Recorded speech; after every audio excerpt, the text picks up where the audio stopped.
Pamēģināšu vēlreiz. Kas ir tīkla mārketings?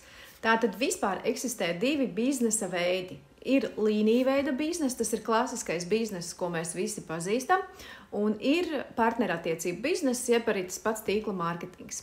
Klasiskajā biznesā, lai pārdotu produktu, ir nenormāli milzīgs budžets reklāmai.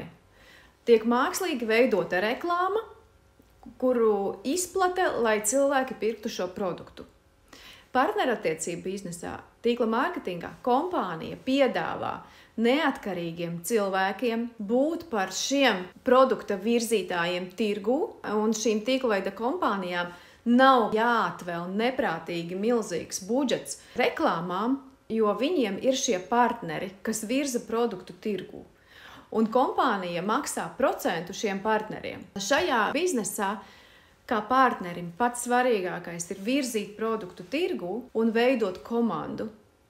Jo ar komandu var sasniegt vairāk, to jau visi zina. Šis partnerattiecību biznesa tīkla mārketings, viņš ir pilnīgi legāls bizness, to regulē asociācija, un es nezinu, no kurienes radās visas šīs piramīdas un schēmas, jo ja paskatāmies vārdu piramīda, tad piramīda ir viss, kur pastāv hierarhija. Tā tas ir domāts piramīda.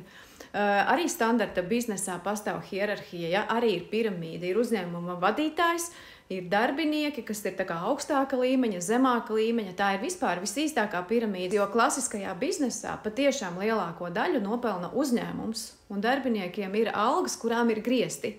Bet tīkla mārketingā veidojās komanda, tur nav tā kā viens galvenais. Viena no atšķirībām no klasiskā biznesa ir tā, ka te neviens nav algots darbinieks, katrs ir neatkarīgs pats par sevi, un viņš var veidot savu biznesu cik plaši un kā vēlās. Un nevienam no komandā iesaistītajiem nav griesti. Cik strādā, kā dari, tā pelni. Vispār nav ierobežojumi. Un jebkurš cilvēks manā komandā pievienojies vienalga cik gadus vēlāk par mani, var pelnīt vairāk nekā es. Tā ir ļoti forša iespēja, ja cilvēks ir gatavs strādāt, viņam reāli ir iespēja. Šeit nav runa par cilvēku čakarēšanu vai kā, neviens man neko nemaksā, nevienam nav nekāda dalības maksa. Cilvēks sev nopērk produktu par tādu pašu cenu, par kādu es sev pērku produktu.